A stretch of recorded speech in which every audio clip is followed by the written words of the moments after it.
Breadcrumbing is a form of psychological manipulation and akin to a psychological narcissistic tactic that they use in their arsenal against the victim. What breadcrumbing is basically, it's kind of what it sounds like. It's somebody that gives you scraps, basically, of attention, adoration, and love. Now, they will do this to emotionally, mentally, and psychologically abuse you. It is not a physical harm, it is more of a mental harm, which actually has been proven to be worse than anything physically touching, if you could say. And I know that sounds really crazy to say. As a victim of domestic violence, that The sounds really, signs really of crazy, right? narcissistic breadcrumbing are inconsistent communication, hot and cold behaviors. Communication is sporadic and superficial with just mini one word text, such as I miss you and hey.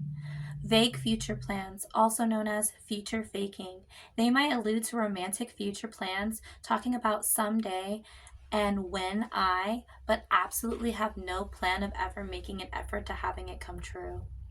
Number three is late night texts, also known as booty call hours. They'll only speak to you at night or vaguely late night text, middle of the night text, or probably most likely when the baby mama is out. Actions don't match their words. So if you ever frequently feel like the narcissist has these action plans, but they never come to fruition, that is a big part of keeping power and control.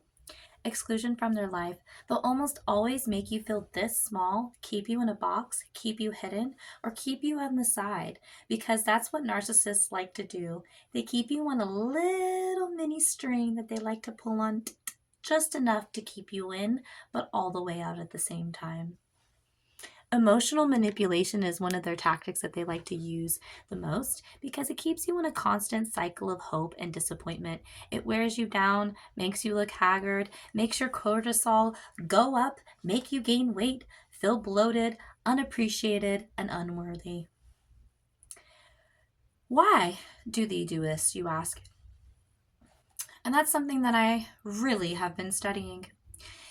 It is to basically maintain control, feed their ego,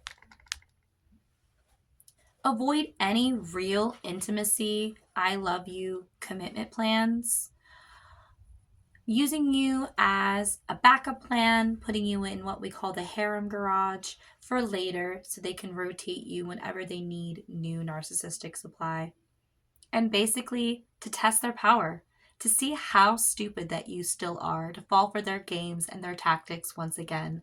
Because it tends to be what narcissistic people do is they'll use you in a cycle of power and control, of love bombing, breadcrumbing, devaluing, and discarding so that they can consistently and wholefully get you to your lowest point in life.